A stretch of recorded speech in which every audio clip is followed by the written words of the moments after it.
I want to respond on the issue of bipartisan talks. Bipartisan talks, we know kesho ndio mwisho, and also our main agenda, of which if we are not going to agree, it will never take that talks anywhere. It is the main agenda, it's the cost of living for Kenyans. Exactly.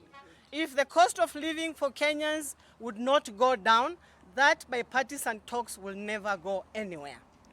Yeah? So that is as simple as that. That our main agenda, there are so many issues, but our priority is the cost of living because Kenyans are suffering. Wazazi wanaumia, school fees imepanda, maisha imepanda, kila kitu imepanda, and we cannot afford to continue like this for the next 4 years. Yeah? Hata kama ni kwa street, hata kama ni impeachment, we have a constitution which is very clear.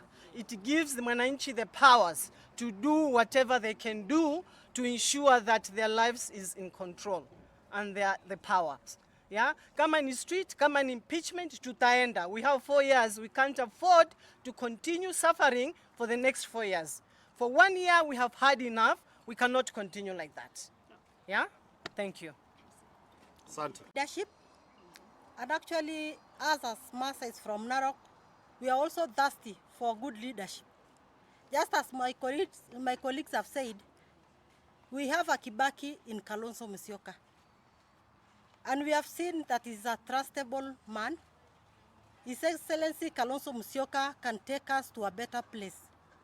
The economy is crying. The country is crying. Where is our savior? Tulidanganywa hustlers. They say that they are going to lift people from down up. But what are we saying? Fuel, mama mbogas, everybody is crying. So we want a person who can bring us back to sanity. And that is Kalonzo Musyoka. And that is what we have seen, and we are moving. And masses are going to move to Wiper. And Kalonzo will be the next president 2027. Watch the space. Thank you. Thank you. Asante sana ndugu yangu. Najua unataka kuelewa kama msimamo wetu uko na Azimio. Nataka kueleza ya kwamba msimamo wetu uko na Azimio, na ile ya muhimu msimamo wetu uko na Wakenya wote. Kenyans have endorsed Dr. Stephen Kalonzo Musyoka. Kwa hivyo maneno ingine, watch the space. This time, watch the space. And I said, 100% of hustlers are speaking to Kalonzo Musyoka. And watch this space. Thank you. Watch this space. Asante. Sawa sawa? Asante. Labda muweze kutuambia what you've discussed today. Yes. Kwa majina naitwa Gideon Muliungi. Mheshimiwa ya Mwingi Central Constituency na treasurer ya hii chama ya Wiper. Leo tumekuwa na mkutano wa NEC tukikaribisha wageni ambao wanataka kusimama na Wiper, na tumejipanga, tunataka kujipanga kuliko wale wengine wanajipanganga. Na leo tumekaribisha wageni wengi kutoka kaunti mingi ambao watasimama na chama ya Wiper katika kila sehemu, kila position, kutoka MCA mpaka governor. Na leo tumeamua ya kwamba 2027 Kalonzo Musyoka is the option, is the best option for Kenya, because wale wako ndani saa hii wameharibu. Na Kalonzo ni trustworthy, sio mtu wa kudanganya ovyo ovyo kama hao wako kwa kiti.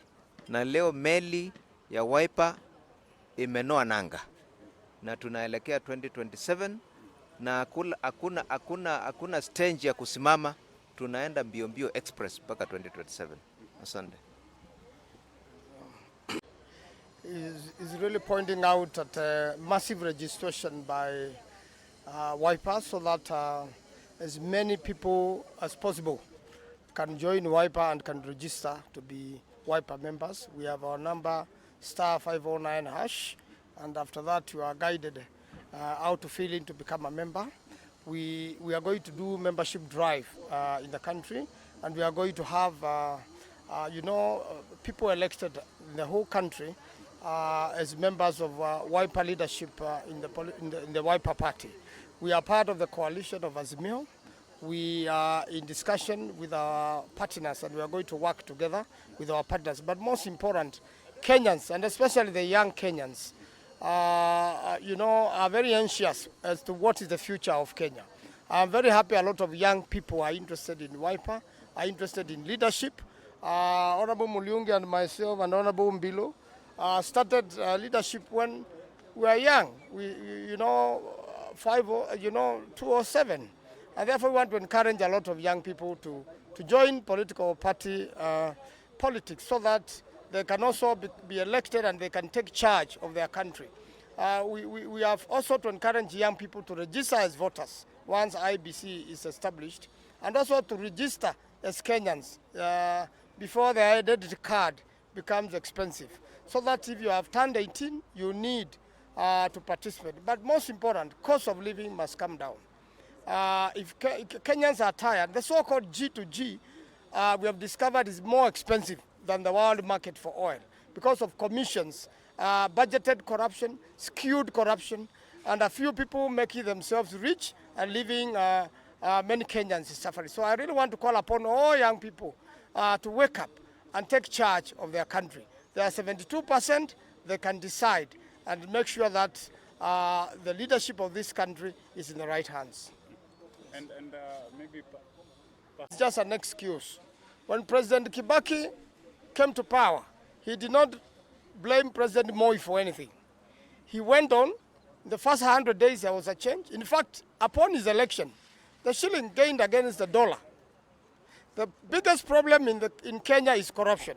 And the current government is encouraging corruption instead of fighting corruption. We have enough systems to fight corruption in this country, and it is not happening. So really, I'm encouraging young people, and there are very many young people willing to fight corruption in Kenya. There are many Kenyans willing to fight corruption. That's the biggest disease in Kenya. So the current government has encouraged corruption instead of fighting it. In fact, if you are corrupt and you have corrupt money, you are more of a star than an honest living Kenyan. I know a lot of Kenyans are honest. We want the right things to be done in this country, and a country succeeds or fails on the leadership it has. So we are encouraging young people to take control of their country. We want them to run for office. We want young people to run for MP, we want young people to run for Senate, we want young people to run for governor. It begins now. It begins with your identity card. It begins be active in a political party, and it also begins by participating in the election itself. And many, many Kenyans are willing to elect young Kenyans. So my plea today is to ask young Kenyans to register in a political party.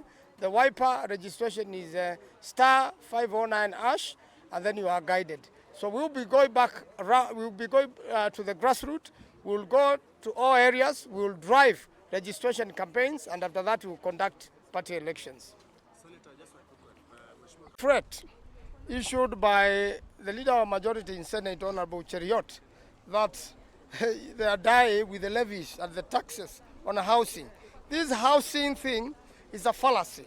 So what we are expecting the bipartisan people to do, number one, to reduce the cost of living means you must amend the Finance Act according to the demands of Kenyans. And then you begin to address cost of living. All the levies and the taxes which have been done illegally through fraud in the National Assembly must be reversed.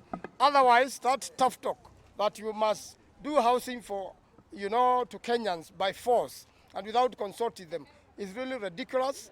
That threat by Honorable Cheriot is empty. It is selfish. Kenyans have to be consulted in every move before a law is made. We are already gone to court on the Finance Act, and we are expecting judgment on 28th from the three-judge bench led by Justice Majanja.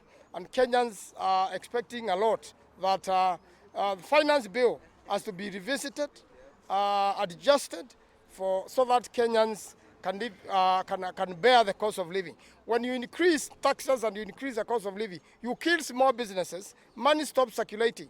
That's why when they increase the cost of fuel, many people are no longer using fuel, and the country has made big losses. It is a time we expect the bipartisan talks to favor Kenyans and to follow all the ideas they were given during public participation by Kenyans. Thank you. Cheko sana.